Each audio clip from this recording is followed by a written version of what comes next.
The affair was, by any measure, a masterpiece of devotion. For 27 years, King Caitian had marked Queen Alara's birthday not as a footnote in the eternal calendar of his court, but as its gravitational center.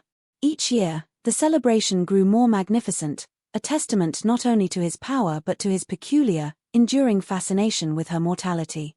Tonight, for her 47th, the great hall of the Onyx Citadel was a galaxy of captured starlight.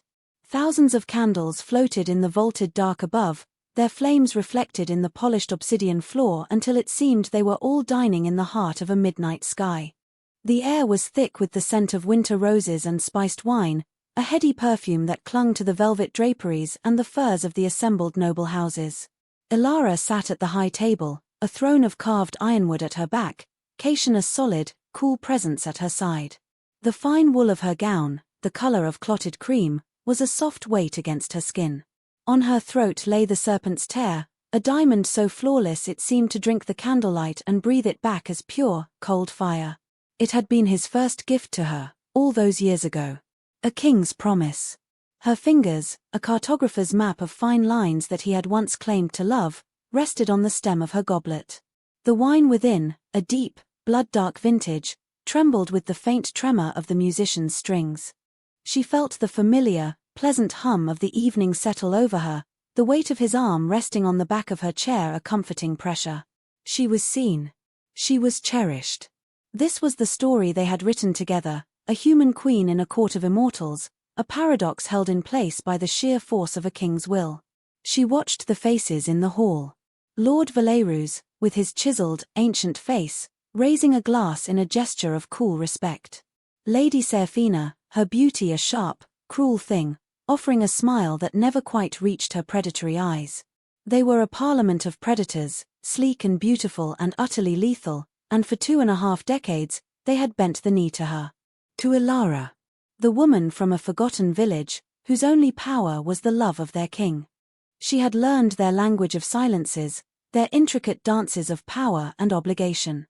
She had carved out a space for herself not through fear, but through a quiet, unyielding grace that they had, over time, mistaken for strength. Perhaps she had mistaken it for strength, too. Caitian leaned toward her, his voice a low murmur against her ear, a sound that still, after all this time, could smooth the anxieties from her soul. "Are you happy, my heart?" His lips were cool against her temple, a ghost of a kiss. The endearment, once a breathless secret whispered in the dark, was now a public declaration, another jewel in her crown. "I am," she said, and it was the truth. The hall, the music, the carefully orchestrated adoration, it was all for her. A monument to her. She turned to meet his gaze, and his eyes, the color of a twilight storm, held her. In them, she saw the echo of the young, reckless king who had stolen her away, the man who had promised her a world she could not have imagined. He had kept his promise. He had given her a kingdom, a title, and a love that felt as vast and eternal as his own unnatural lifespan. He smiled, a slow, breathtakingly familiar expression that softened the severe lines of his face.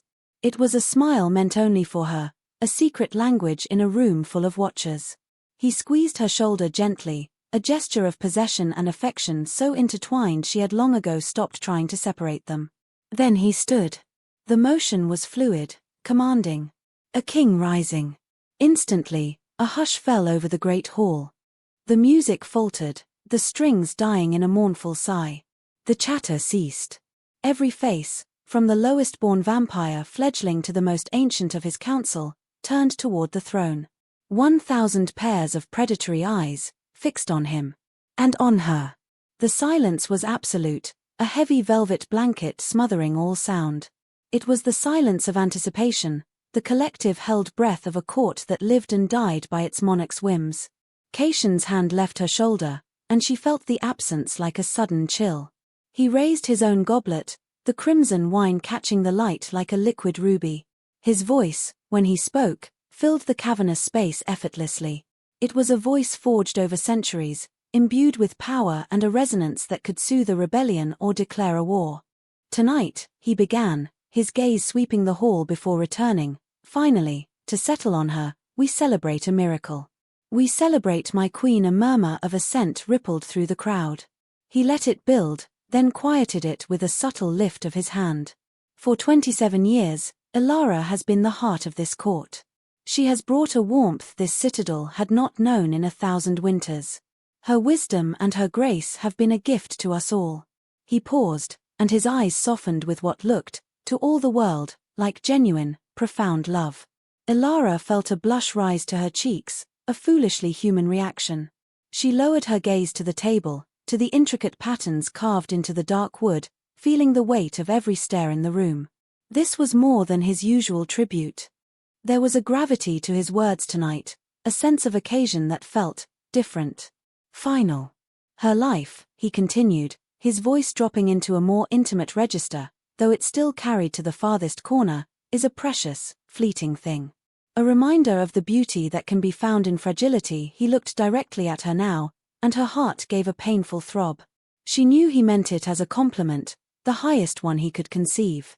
He was praising her mortality. But a king must look beyond his heart. He must look to the future. To the continuation of his line. To the security of his kingdom. A knot of unease began to form in Elara's stomach, cold and tight. This was not the speech she had been expecting. This was the language of statecraft, of politics. The words were for the court, not for her. The alliances that protect us are as fragile as any mortal life, Caitian declared, his voice hardening again, becoming the king's. They require sacrifice. They require bonds of blood, not just of affection. 4 years, I have wrestled with this truth, seeking a path that honors my heart while fulfilling my duty. He took a deep breath, and the silence in the hall became so profound Elara could hear the frantic, terrified beat of her own human heart. The serpent's tear on her neck felt suddenly impossibly heavy, a cold stone against her skin. And so, tonight, on this most joyous of occasions, I give a gift not only to my queen, but to the kingdom itself. A promise of stability. A bridge to our most powerful allies. A future for our people. He turned his head slightly, his gaze moving toward the great arched doorway at the far end of the hall. The heavy oak doors began to swing inward, silent as a tomb opening. I have bound us to the house of Cyrillus. I have secured our borders for the next 5 centuries. Tonight, I present to you, and to my beloved Elara, her sister queen. The words did not register at first. They were sounds, syllables detached from meaning, like a phrase in a foreign tongue. Sister queen. The term was an absurdity, a constitutional impossibility. There was one king, one queen. That was the law. That was the promise. Her mind scrambled for context, for an explanation that did not shatter the world she knew. Perhaps it was a title? An honorary position for a valued ally's daughter? But then she saw the girl. Framed in the doorway, flanked by 2 of Caitian's royal guard, stood a figure so young she seemed barely more than a child. She was dressed in silver, a stark contrast to Elara's cream, and her hair was the color of spun moonlight. She was beautiful, of course. All of them were. But it was a fragile, terrified beauty. Her eyes, wide and the color of a summer sky, darted around the hall, taking in the sea of ancient, watching faces. She trembled, a leaf in the wind. And on her finger, a ring, the sigil of the royal house, a mirror image of the one Elara herself wore. The world narrowed to a single, sharp point of agony. The murmurings in the hall erupted into a low, shocked roar, a wave of sound that washed over Elara without touching her. She felt nothing. She was a statue carved from ice, the warmth of the hall a distant memory. The scent of roses was suddenly cloying, funereal. The candlelight seemed to mock her, each flame a tiny, dancing demon of celebration. Her celebration. Her birthday. Caitian was still speaking, his voice a drone beneath the noise of the court. He was explaining the politics, the necessity. The girl, Lyra, was the last of her line. The marriage would unite their territories, prevent a catastrophic war. An heir of her bloodline would solidify the treaty for all time. He spoke of it as a triumph of diplomacy. A logical, elegant solution to a complex problem. He did not seem to notice that he had just taken a chisel to the foundations of Elara's entire existence. He gestured for the girl to approach. Lyra walked, her steps hesitant, her silver gown whispering against the obsidian floor. She looked like a sacrifice being led to an altar. As she drew closer, Elara could see the pulse beating in the girl's slender throat, a frantic, frightened bird. She was mortal. Like her. Another fragile, beautiful thing for the king to admire. The girl stopped before the high table and executed a flawless, trembling curtsy. She did not look at Caitian. Her eyes, filled with a terror that was achingly familiar to Elara, were fixed on the floor. Caitian placed a hand on the girl's shoulder, a gesture of presentation. Of ownership. Queen Lyra, he announced, his voice booming with a satisfaction that was obscene. And in that moment, Elara felt the world break. The ice that had encased her cracked, and something hot and sharp pierced through. It was not rage. Rage was a fire, and she felt only a profound, hollowing cold. It was the sound of a story ending. The story of Caitian and Elara. He had not just brought another woman into their life, he had brought her into their story, announced her as the next chapter, while Elara was still living out her own. He had looked at her 47 years, at the lines on her face and the silver in her hair, and seen an ending. He was planning for a future that did not include her. She did not look at him. She could not. To look at him would be to shatter completely. Instead, she looked at the girl. At Lyra. This child who was her replacement. And she felt a surprising, devastating pang of something that was not hatred. It was pity. Slowly, with a grace she did not know she possessed, Elara lifted her own goblet. The hall quieted again, watching her. Waiting for her reaction. For the tears. For the fury. For the human drama they all craved. She would give them none of it. She raised the glass, the dark wine a perfect, still surface. She inclined her head, first to the court, then to the terrified girl in silver, and finally, without looking at him, in the general direction of the king. To the future, she said, her voice clear and steady. And she drank. The wine tasted of ashes. The walk back to her chambers was the longest of her life. The feast, fractured by the king's proclamation, had dissolved into a chaotic murmur of congratulations and conspiracies. No one met her eyes. As she descended from the high table, a path cleared before her as if she were a ghost, the courtiers melting away, their faces a blur of averted gazes and feigned preoccupation. They were afraid to be tainted by her sudden irrelevance. The silence that escorted her was a different kind than the one that had preceded the announcement. That had been a silence of respect, of anticipation. This was a silence of pity and discomfort. It was the silence of the tomb. Her guards fell into step behind her, their armored footfalls echoing her own on the polished stone floors. The cadence was familiar, a rhythm that had underscored her life for 27 years, but tonight it sounded like a funeral dirge. Each step carried her further from the woman she had been an hour ago. Queen Elara, the cherished human heart of an immortal court. Now, she was something else. A relic. A predecessor. The first wife. The corridors of the Onyx Citadel, usually a comfort in their vast, dark grandeur, felt alien and menacing. The tapestries depicting Caitian's ancient victories seemed to mock her with their permanence. The gargoyles carved into the arches above seemed to leer. This place, the only home she had truly known as an adult, was no longer hers. Or, more accurately, it was no longer only hers. And that, she was beginning to understand, was the same as it not being hers at all. She reached the royal wing, the heavy, iron-strapped doors to their chambers standing closed. One of her guards moved to open them for her, but she raised a hand, stopping him. The gesture was small, but absolute. He froze, his hand hovering in the air. For a moment, she just stood there, staring at the carved wood, at the twin dragons whose tails intertwined to form the handle. A symbol of their union. It was a lie. She pushed the door open herself. The hinges were perfectly oiled, silent. She stepped inside and the door swung shut behind her, the soft click of the latch sealing her in. The guard's footsteps receded down the hall, leaving her in a silence that was even more profound than the one in the corridor. The rooms were just as she had left them.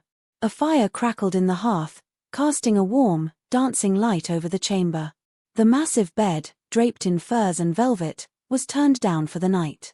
On a small table near the window, A single winter rose, the same species that filled the great hall, sat in a crystal vase, a personal token from him left there that morning.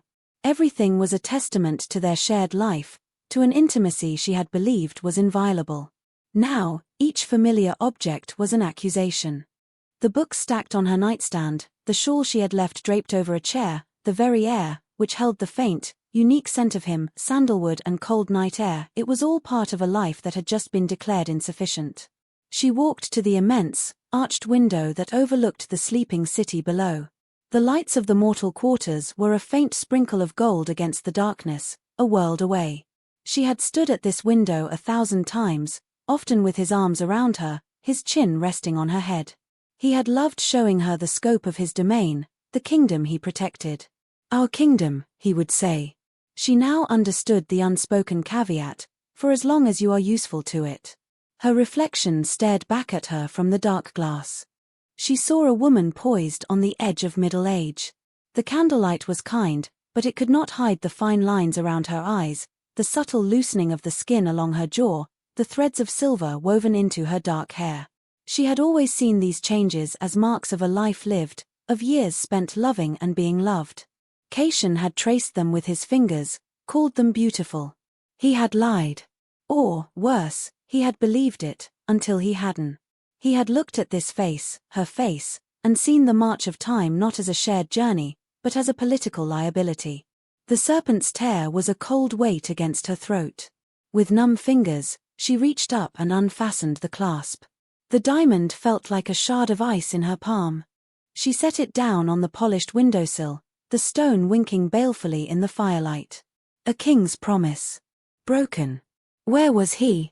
Part of her, a desperate, foolish part, had expected him to follow her immediately.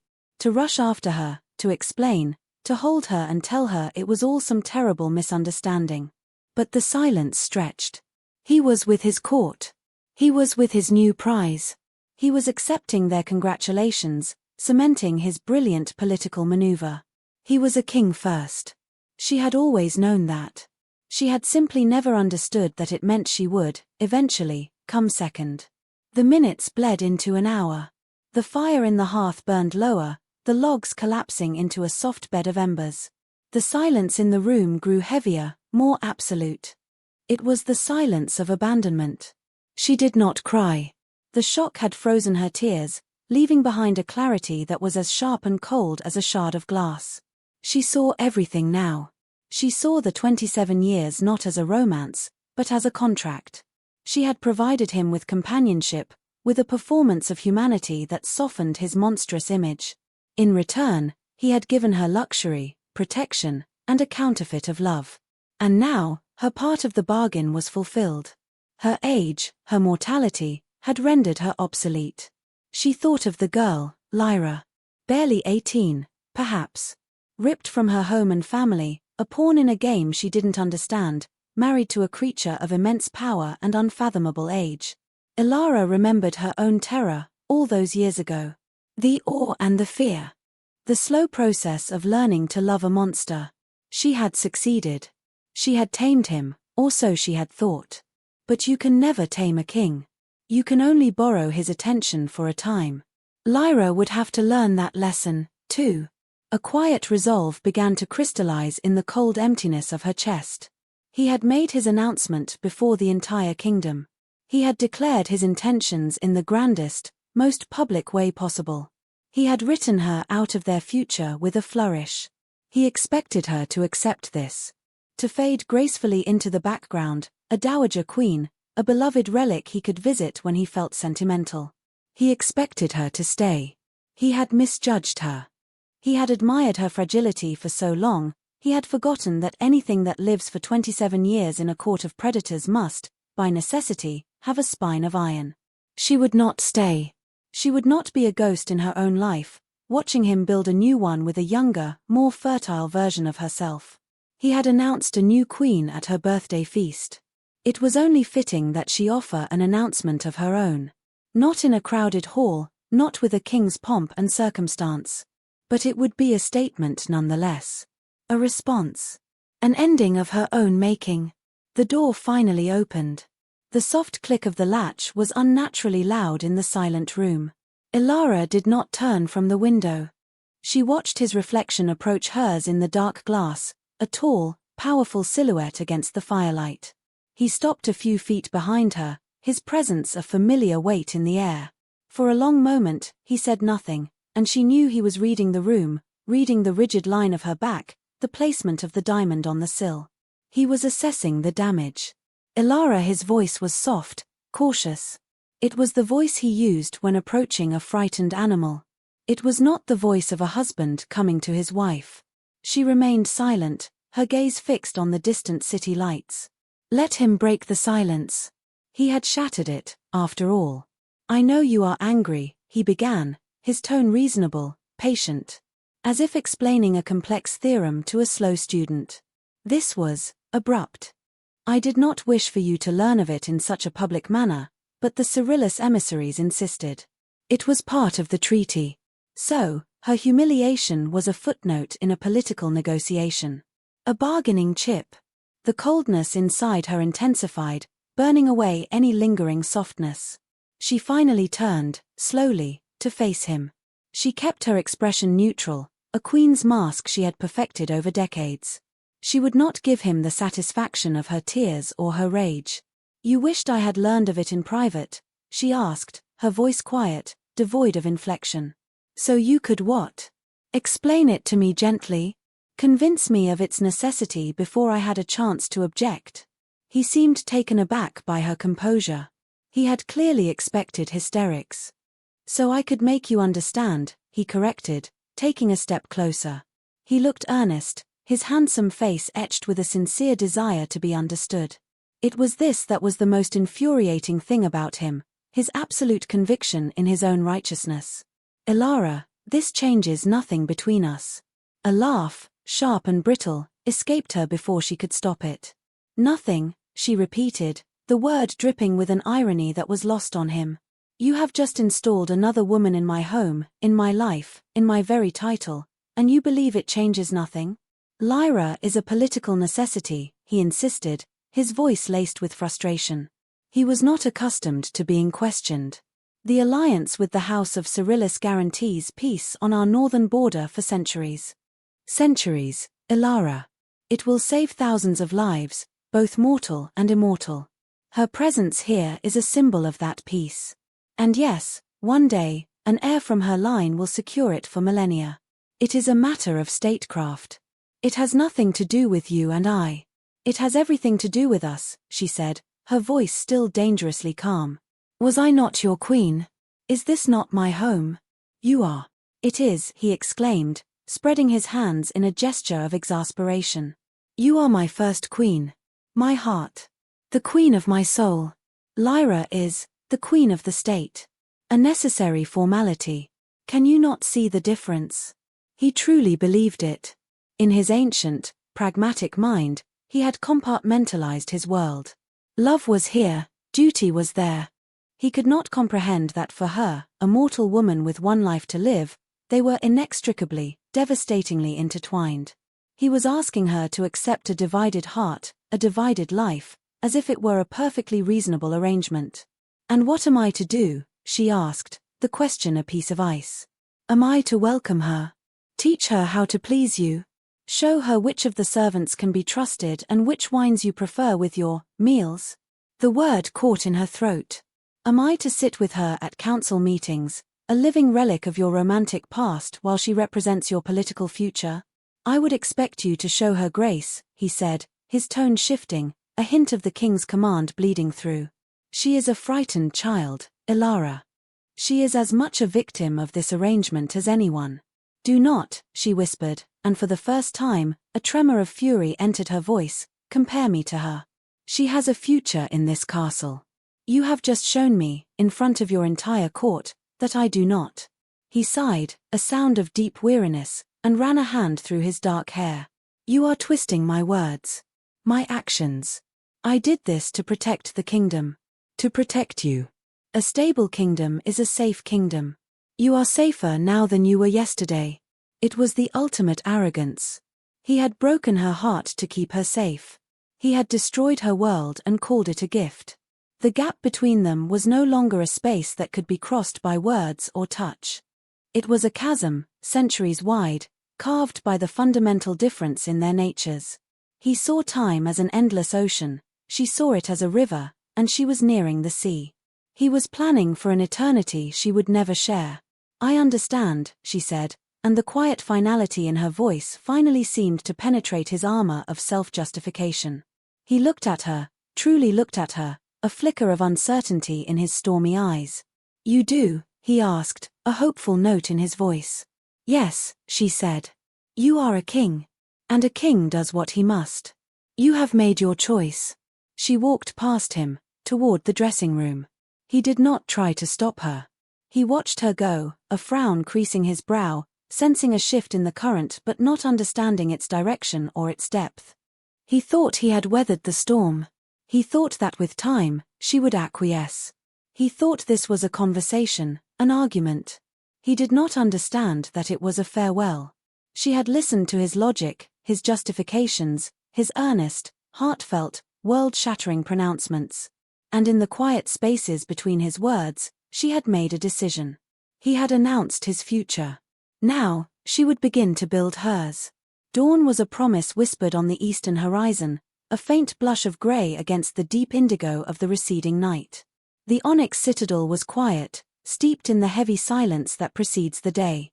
The immortals slept, prisoners of the coming sun, their power and their plots held in abeyance. It was in this liminal space, this brief pause between the reign of night and the rule of day, that Elara moved. She did not pack for a queen's journey. There were no trunks filled with velvet gowns, no jewel cases heavy with the ransom of nations. Her departure was not an exile, it was an abdication. She moved through the opulent chambers that had been her cage for 27 years and gathered the fragments of her real life.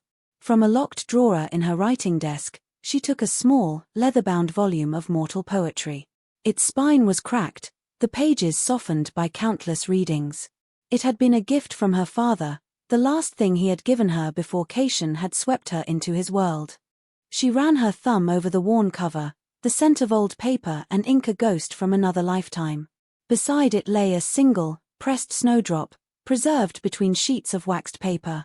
She and Caitian had found it on their first walk together outside the citadel walls, a tiny, defiant speck of white in the last snows of winter.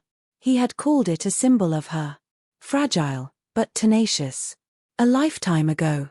She tucked them both into a simple leather satchel. She bypassed the wardrobe with its rows of exquisite gowns, the armoire with its fortune in gems. Instead, she chose the simplest things. A traveler's cloak of dark, heavy wool, practical and warm. Sturdy leather boots, well worn and comfortable. A plain tunic and breeches of dark grey linen. The clothes of a common woman. The clothes of the woman she had been before she became a queen. Putting them on felt like shedding a skin. The silks and velvets had been a costume, and the play was over. In the ashes of the hearth, she burned the rose he had left for her. She watched the petals blacken and curl, the sweet scent turning acrid. It was a small, petty act of destruction, but it felt necessary. A severing. Her final act in the chambers was to write a letter. Not to him. There was nothing left to say to him that she had not already said with her silence. The letter was for Anya, her handmaiden for the past decade, a quiet, observant woman with loyalty etched into the lines of her face. The note was brief and practical. It detailed the location of the household keys, the schedule of the mortal staff, a few notes on Lyra's probable needs. She is young and she is frightened. See that she is treated with kindness. It was a final act of queenship, a passing of the torch, a duty performed even in the heart of her own betrayal. She left the note on her pillow, beside the indentation where his head would have lain, had he come to their bed. He had not. With the satchel over her shoulder and the cloak pulled up to hide her face, she slipped out of the royal chambers. The corridors were deserted, lit only by the guttering torches that would be extinguished at sunrise. Her footsteps made no sound on the stone floors. She moved like a ghost through her own life, a silent observer of the stage she was now abandoning. The silence was her accomplice, her shield. As she passed the wing that housed the guest suites, the suites that would now, presumably, become the new queen's permanent residence, a door opened. A sliver of light spilled into the hallway, and Lyra stepped out. The girl was still in her silver gown, now rumpled and creased. Her hair was a tangled mess, and her face was pale, her eyes red-rimmed and swollen. She clutched a velvet wrap around her shoulders, a lost child in a palace of monsters. She had clearly been unable to sleep. Lyra froze when she saw Elara, her eyes widening in fresh terror.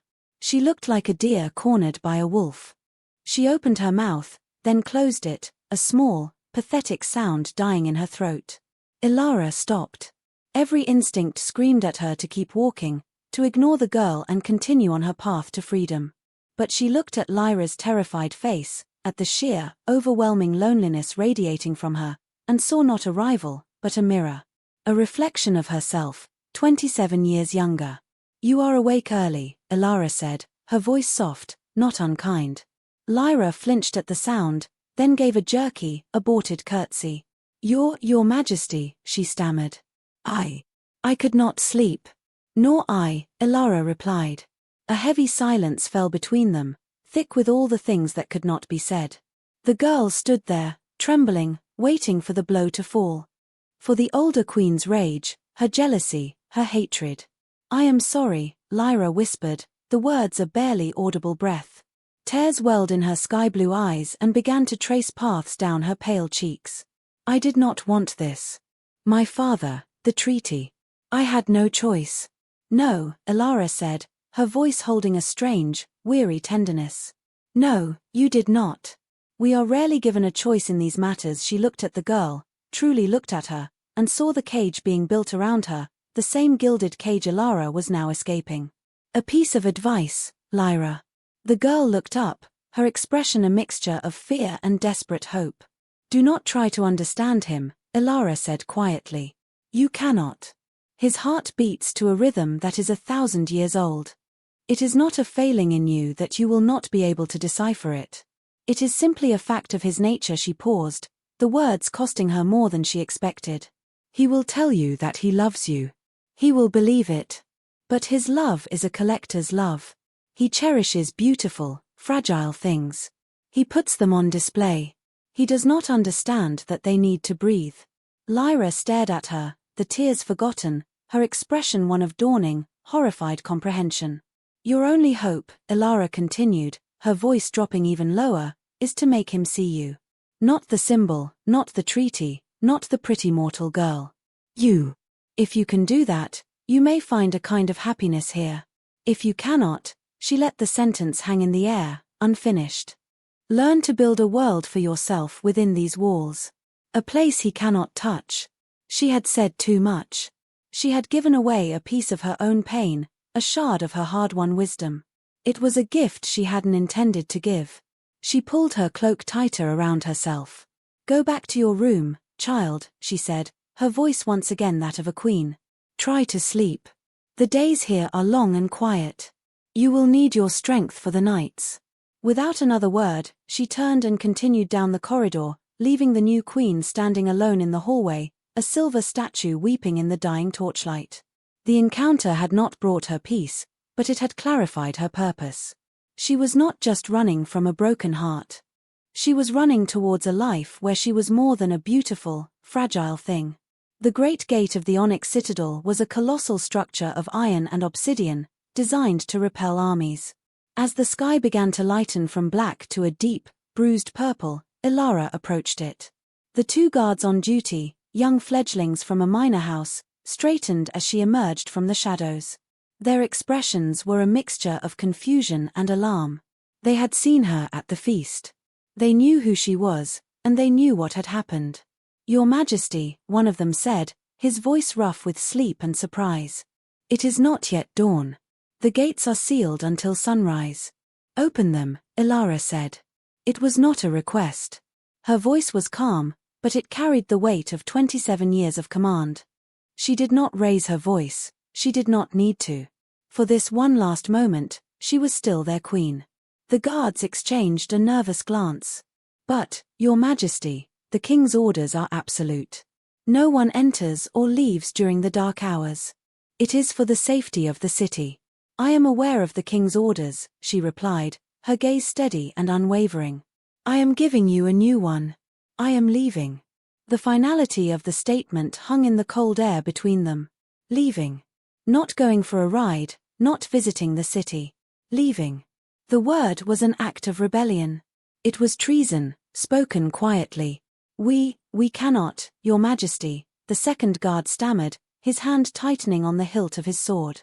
He was afraid. Not of her, but of Caitian. Of the consequences of disobeying one royal command to obey another. We would have to wake the captain of the guard. We would need the king's direct. By the time you have woken your captain, and he has woken the king, I will be gone, Elara said, taking a step closer. The guards flinched back. She was a mortal woman, unarmored, with no weapon but the authority she was in the process of abandoning. Yet, they were afraid of her. Or rather, of the chaos her actions would unleash. You have two choices. You can open this gate for your queen, or you can explain to your king why you laid hands on her to stop her from leaving. Choose. She saw the conflict in their eyes, the frantic calculation. They were caught between two impossible orders. Disobeying a direct command from the king was a death sentence. But assaulting his queen, the queen he had publicly lauded for her grace and wisdom only hours before, that was unthinkable. She had presented them with a paradox, and their immortal, rule-bound minds could not resolve it. Finally, the first guard, the braver of the two, gave a short, sharp nod. He strode to the massive winch mechanism set into the wall. With a grunt of effort, he began to turn the wheel. The sound of the great iron chains gathering was deafening in the pre-dawn stillness. Slowly, ponderously, a smaller door set within the main gate, the postern gate, just large enough for a person on foot, began to lift. It opened onto a world washed in the pale, ethereal grey of first light. A cool, clean wind swept in, smelling of pine and damp earth. It was the smell of freedom. Elara walked toward the opening without a backward glance. As she passed the guards, she paused for a barest second. You have served your queen well, she said softly. It was both an absolution and a dismissal. She stepped through the gate. The moment her foot touched the stone bridge that spanned the chasm surrounding the citadel, she felt a change. A weight she had carried for 27 years lifted from her shoulders. She was no longer Queen Elara. She was no longer Caitian's cherished object. She was just Elara. A woman of 47, with a small satchel, a warm cloak, and an entire, unknown world stretched out before her. The gate closed behind her with a heavy, final thud. The sound echoed across the chasm, a full stop at the end of a long and painful sentence. It was her announcement. Not a proclamation shouted in a gilded hall, but a quiet act of defiance. He had announced her replacement. She had announced her departure. And as the first true rays of sunlight crested the distant mountains, bathing the world in a fragile, golden light, she began to walk. Caitian awoke to an absence. It was not a sound or a sight, but a feeling. A void in the space beside him in the vast bed. He reached out, his hand sweeping across the cold, empty expanse of silk sheets. Elara was not there. He sat up, a flicker of irritation cutting through the lingering haze of his shallow, daylight sleep. So, she was still angry. He had expected as much. He had returned to their chambers hours after the feast, exhausted by the endless political niceties, the veiled threats from Valerus, the sycophantic congratulations from lesser lords. He had found the room empty, the serpent's tear lying like a reproach on the windowsill. He had assumed she had retired to one of the antechambers to nurse her wounded pride. He had let her. In his experience, human emotions were like storms, violent, brief, and best weathered from a distance. He had believed that by morning, the worst of her fury would have passed, leaving behind a manageable sadness he could soothe with gifts and promises. He rose from the bed, the pre-dawn light filtering through the enchanted glass of the windows, casting the room in shades of grey. The fire was dead, a pile of black ash in the hearth. The air was cold. He called her name. Elara. The silence that answered him was absolute. It was not the quiet of sleep, but the profound emptiness of an abandoned space. A thread of genuine unease began to unwind in his chest. This was not like her. Even in their worst arguments, She had never been able to abide a true silence between them. She would seek him out, her eyes flashing with anger or bright with unshed tears, and demand to be heard.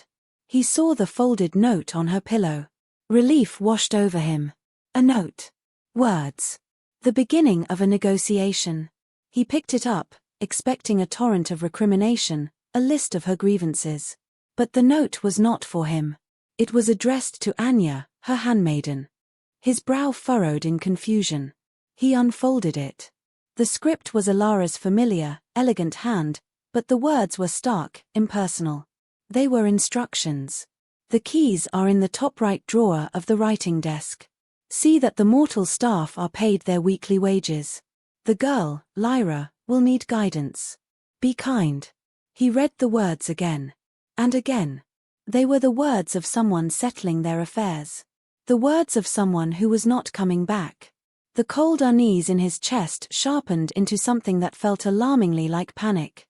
He strode into her dressing room. It was pristine.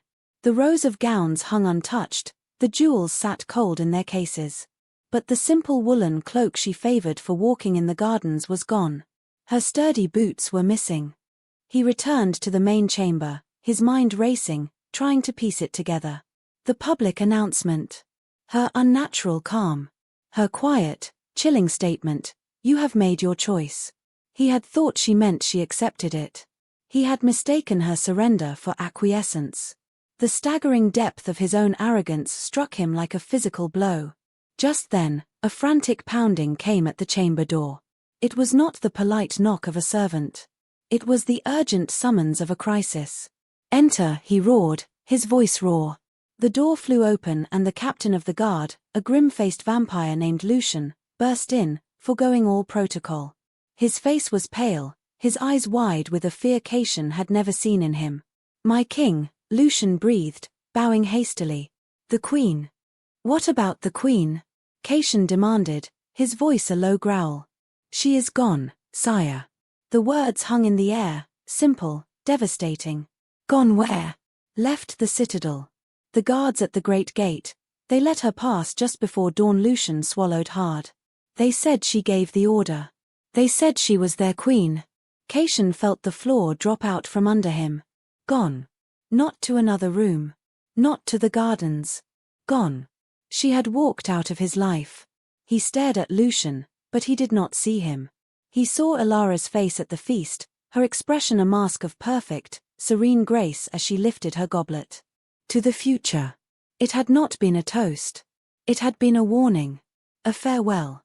Her silent, dignified rebellion. What did she take with she? He asked, the question sounding foolish even to his own ears. "A small satchel, sire." "Nothing more." "Nothing." She had left the jewels, the gowns, the wealth, the title. She had left him. She had walked away from 27 years of their life with nothing but a few clothes and a satchel. The insult of it was more profound than any screamed accusation. She had deemed it all worthless. A rage unlike anything he had felt in centuries surged through him. A hot, violent fury directed at the guards, at Lucian, at the smiling emissaries, at the terrified girl in silver, and most of all, at himself. He had been so sure of his logic, so confident in his power to arrange the world as he saw fit. He had treated her heart like a political asset to be managed, and she had responded by proving it was the one thing he could not command. "Seal the city," he snarled, the sound inhuman. "Find her." Lucian paled further. "Sire, the sun. It has risen." Caitian stalked to the window, his fists clenched at his sides. He looked out at the world beyond the enchanted glass. The valley was bathed in the golden light of a new day. The sun, his eternal enemy, was high and bright. It was the light that had set her free, and it was the light that now held him prisoner. He, the immortal king, master of the night, was trapped in his own castle, powerless to pursue her. The irony was a physical pain, a burning in his throat. He had made his grand announcement to a captive audience of his subjects. She had made hers to the dawn. And her statement, whispered in the silence of her departure, was infinitely more powerful. He looked around the cold, empty room, at the priceless artifacts and symbols of his power. They were meaningless. The heart of his kingdom, the warmth of his world, had just walked out the gate, and he had been too arrogant to even notice her leaving. The silence she had left behind was louder and more damning than any scream. It was the sound of his own monumental failure. The sun was a shock. For nearly 3 decades, Elara had experienced daylight only through the filtered, softened lens of the citadel's enchanted windows, or during brief, heavily chaperoned walks in shaded gardens. To feel its unfiltered warmth on her face was a raw, primal sensation. It was more than light. It was a presence, a force. It painted the world in colors she had almost forgotten, turning the dew on the grass into a field of diamonds and warming the dark wool of her cloak. It felt like a benediction. The road away from the Onyx Citadel was a simple dirt track winding down from the high mountain pass into the sprawling green valley below. With every step, the citadel shrank behind her, its dark towers looking less like a fortress and more like a jagged, broken tooth against the morning sky. The air was clean and sharp, filled with the scent of pine needles and damp earth, a stark contrast to the perfumed, stagnant air of the court. She inhaled deeply, the cold air a bracing shock to her lungs. It was the scent of a world that was alive in a way the citadel, for all its eternal inhabitants, had never been. She walked for hours, her body, softened by years of luxury, protesting at first. Her muscles ached. Her feet, accustomed to soft slippers, began to blister in the sturdy boots. But she pushed on, fueled by a strange, fierce energy. It was the energy of pure, unadulterated freedom. No one followed her. No one watched her. Her movements were not being observed, catalogued, or judged. For the first time since she was a girl, she was completely, terrifyingly alone. And she was afraid.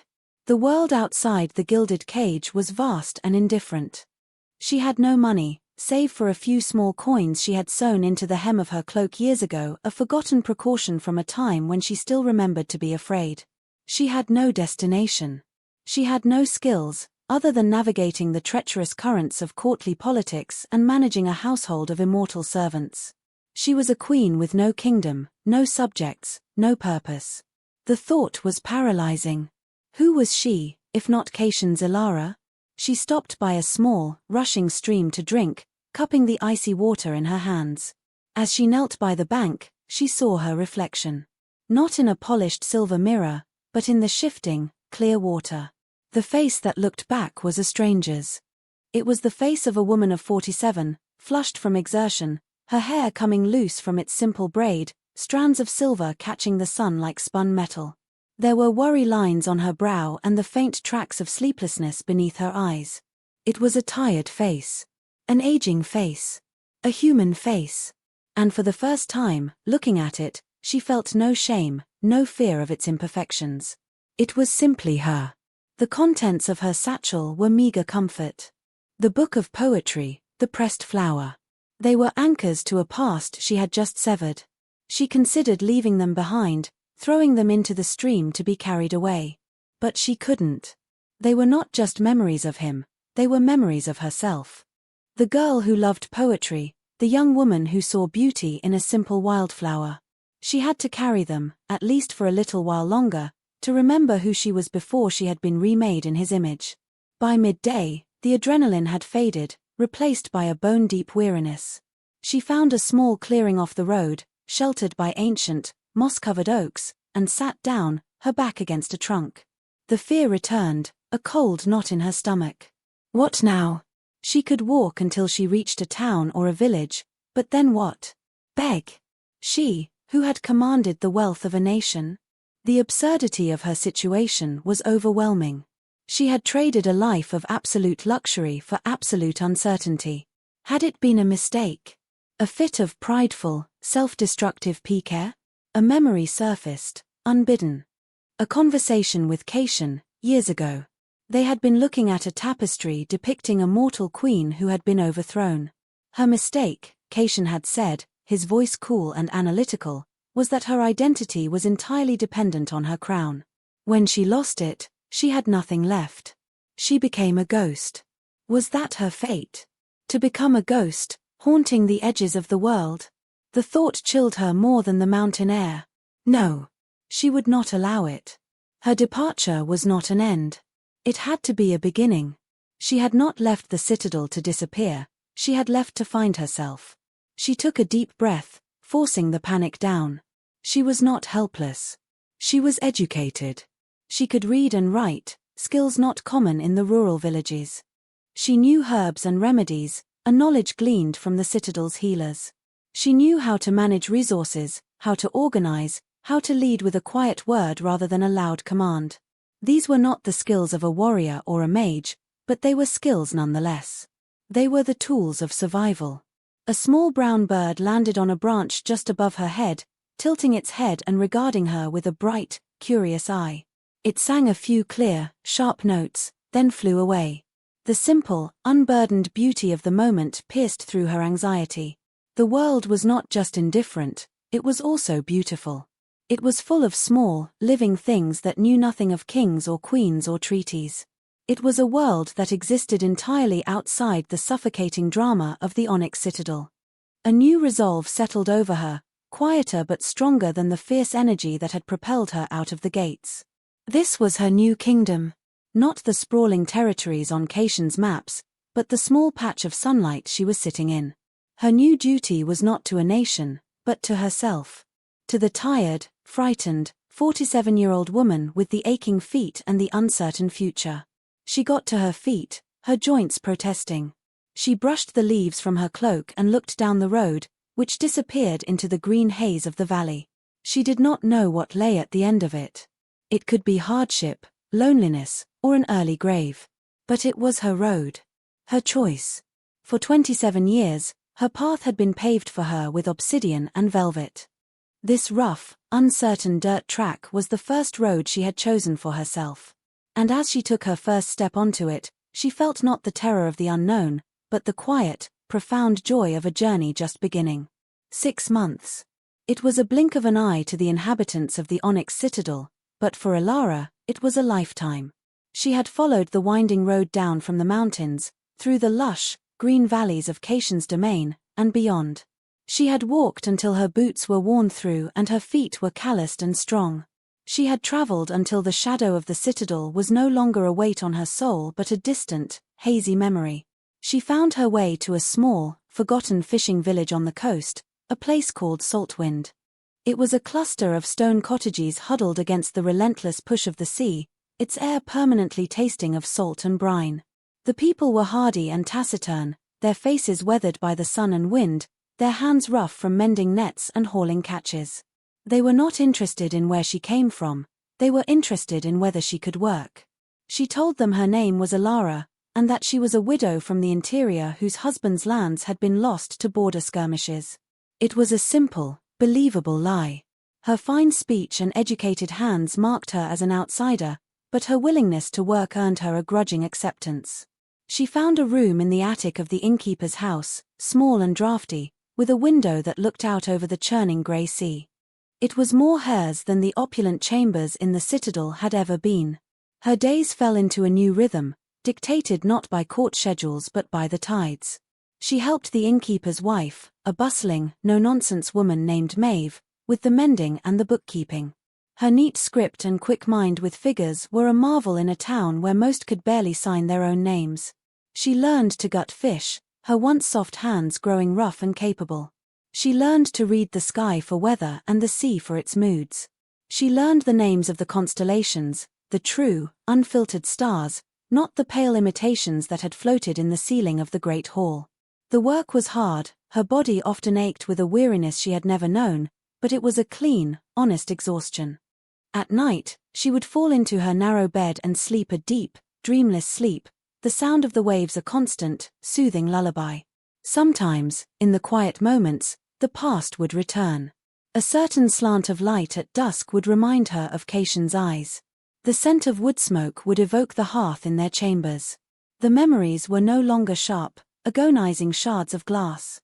They were smooth, worn stones, heavy in her pocket but no longer cutting. She remembered the love, the tenderness, the shared laughter. She grieved for it, for the man he had been to her, and for the woman she had been with him. But the grief was a quiet companion now, not a consuming monster. One evening, a traveling merchant stopped at the inn, his wares spread out on a table in the common room. Among the trinkets and bolts of cloth, there was a small, crudely made-looking glass. Ilara picked it up.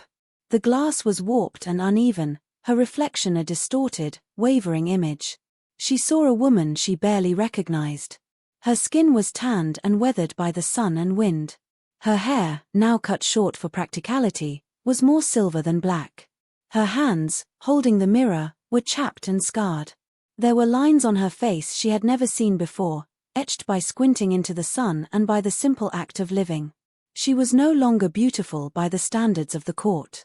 She was no longer a cherished, fragile object. She looked her age, and then some. And yet, for the first time, she saw a strength in her own face that had not been there before.